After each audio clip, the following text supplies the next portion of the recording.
Hello friends. मैं आज history का एक पर्टिकुलर टॉपिक लेकर आई हूँ जो कि मैं एक्सप्लेन करूँगी। मैं जो एक्सप्लेन करने वाली हूँ वो टॉपिक का नाम है वैदिक लिटरेचर और वैदिक पीरियड यू कैन से। ठीक है। वैदिक लिटरेचर या फिर वैदिक पीरियड में हम क्या क्या चीज़ अब आज मैं समझाऊंगी आपको। पहली होगी टाइम पीरियड, दूसरी होगी आपका प्राइमरी सोर्सेस, थर्ड होगा सोशल लाइफ, फोर्थ होगा पॉलिटिकल लाइफ एंड फिफ्थ होगा religious life. So first of all time period से स्टार्ट करते हैं।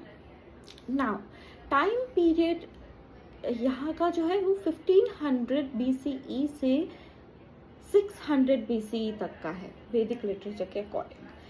एंड इसको हम दो पार्ट्स में डिवाइड कर सकते हैं, जैसे कि अर्ली वैदिक पीरियड। अर्ली वैदिक पीरियड कब तक थी? 1500 BCE to 1000 BCE। Okay. And later Vedic period start हुआ था 1000 BCE से 600 BCE। ओके।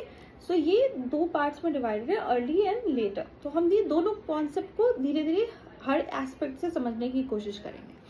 तो सबसे पहले प्राइमरी सोर्सेस। प्राइमरी सोर्सेस जो हमारे पास है उन दिनों की वैदिक पीरियड, उसको हम कहते हैं वेदास। अब आपको पता होगा वेदास 4 टाइप के होते हैं। एक होता है ऋग्वेद, सामवेद, यजुर्वेद, अथर्ववेद, राइट। ये ऋग्वेदास और वेदा के बारे में हम लोग एक एक्स्ट्रा क्लास लेंगे, एक और दूसरा क्लास लेंगे, जिसमें कि मैं आपको इसको 1 बाय 1 डिटेल में समझाऊंगी। ठीक है। अभी के लिए ये एक ओवरव्यू है। ओवरव्यू किस चीज का है? वैदिक लिटरेचर या वैदिक पीरियड का। ठीक है। नाउ प्राइमरी सोर्सेस समझ गए हम लोग। अब समझेंगे हम कि how was the social life. ठीक है। अब जब सोशल लाइफ पे हम आ जाते हैं ना, तो अर्ली वैदिक पीरियड और लेटर वैदिक पीरियड में थोड़ी डिफरेंसेस हैं।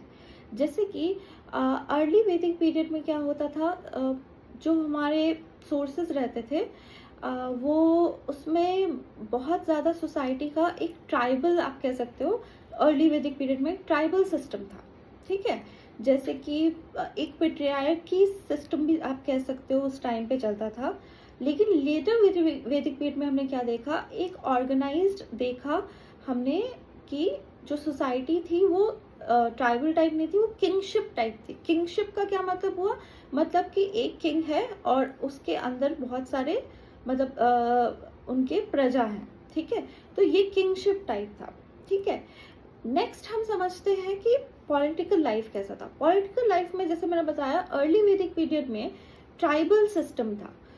ट्राइबल सिस्टम में क्या होता था कि एक ट्राइब में से एक राजा या आप कह सकते हो ट्राइबल चीफ, वो इलेक्ट किया जाता था by the people of the tribe. ठीक है।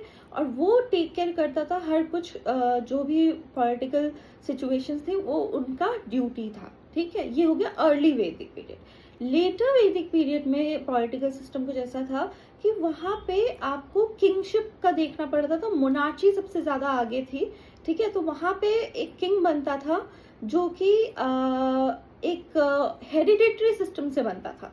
जैसे कि अगर सपोज मैं सपोज कोई एक किंग है, मैं अपने आप को किंग तो नहीं बता सकती ना, तो सपोज एक पर्सन किंग है।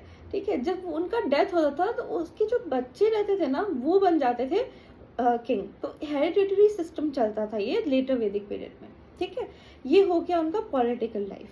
नाउ अब हम करते हैं रिलीजियस लाइफ पे। रिलीजियस लाइफ में आप देखोगे कि अर्ली वैदिक पीरियड में ज्यादा नेचुरल सोर्सेस को गॉड माना जाता था, जैसे कि Indra, then Varun, then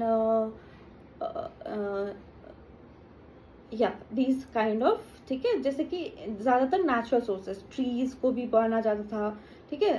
people tree को बहुत होली माना जाता था। तो ये सारी चीजें जो थी वो नेचुरल सोर्सेस को अपना गॉड मानते थे अर्ली वैदिक पीरियड में।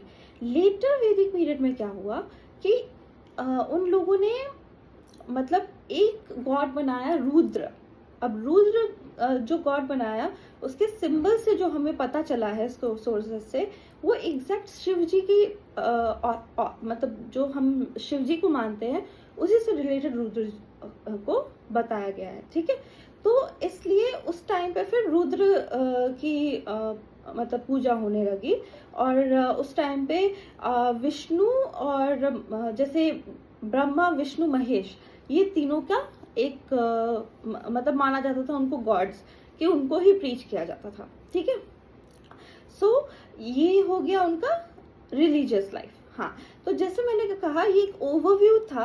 आई होप आपको समझ में आया होगा मैंने क्या कहने की कोशिश की है। अगर नहीं तो मुझे ज़रूर कमेंट में बताइएगा, मैं अपने आप को और बेटर करने की कोशिश करूँगी। एंड ऋग्वेद और मतलब जो सारे वेदास हैं वो मैं आपको नेक्स्ट वीडियो में बताऊंगी और समझाऊंगी। Thank you so much everyone.